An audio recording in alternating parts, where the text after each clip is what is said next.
we will be able to provide. Hamwe na mendekithia mawatho wa kĩgĩna wa mwaka ũyũ nĩ gũteanĩria gĩcunjĩ kĩa 59A kamuhari ka 1B ka mĩtaratara ya ũngania wa magoti karĩa gathanĩte komishona wa KRA ndagĩrĩirwo nĩ gwatha mũndũ ahithũrie kana agane na KRA thiri cia wonjoria kana maũndũ ma thiri megiĩ mũndũ marĩa biacara ingĩkorwo ciũĩ igũrũ rĩa customer ciao.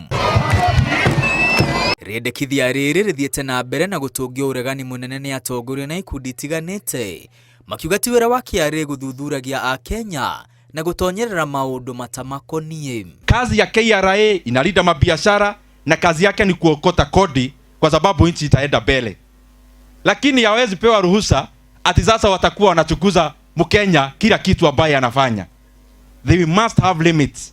Every institution of government to have limit within their mandate. Mũmbunge Ndindi Nyoro na ũrĩa ũrarĩ mũikarĩri gĩtĩ wa kamĩtĩ ya bajeti bunge-inĩ oigĩte nĩ mahĩtia kwagarara mawatho marĩa magathĩkĩtwo ma kũgitĩra thiri cia kĩwonjoria na maũndũ ma mwanya makoniĩ Akenya marĩa marĩ rungu rwa biacara itiganĩte. Ningeuliza, even when we are doing policies around institutions, tusifanye ile ina favor sisi katika siasa yetu ya hiyo wakati.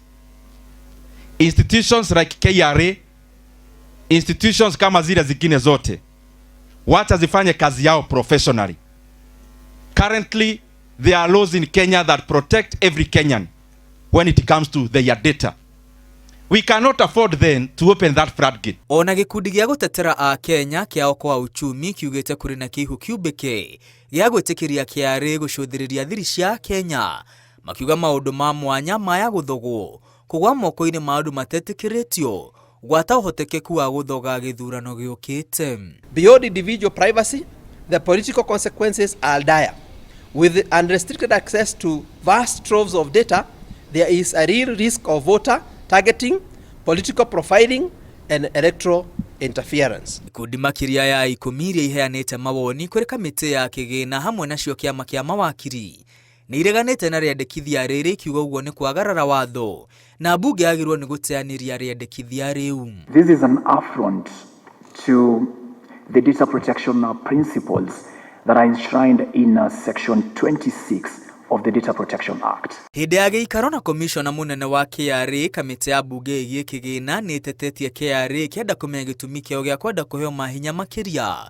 O rĩrĩ kwĩrĩkanĩte KRA ĩkoretwo ĩgĩcũthĩrĩria maũndũ ma thiri ma Akenya kũhĩtũkĩra mũtambo wa kwandĩkithia biacara wa iTax. Kũhĩtũkĩra mũtambo ũyũ, KRA ĩrerĩkana nĩ ĩkũranaga kũrĩa mũndũ arĩ, kũrĩa aikaraga, mbeca iria onganagia o mweri na maũndũ maingĩ ma Akenya ma thiri. KRA yugĩte rĩendekithia rĩrĩ rĩahĩtũkio ũhoro ũrĩa ũrĩũnganagia ndĩrĩgayanaga na honge ingĩ o ciothe. Randomly, we're able to access all this personal information already in your system.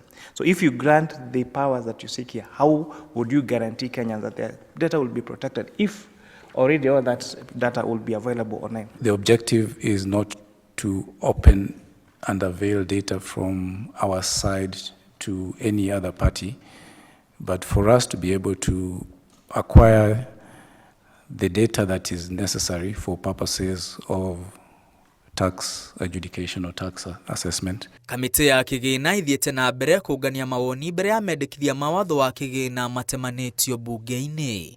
Ngiribotera Inooro TV, rĩtwa rĩakwa nĩ Mwangi wa Maina.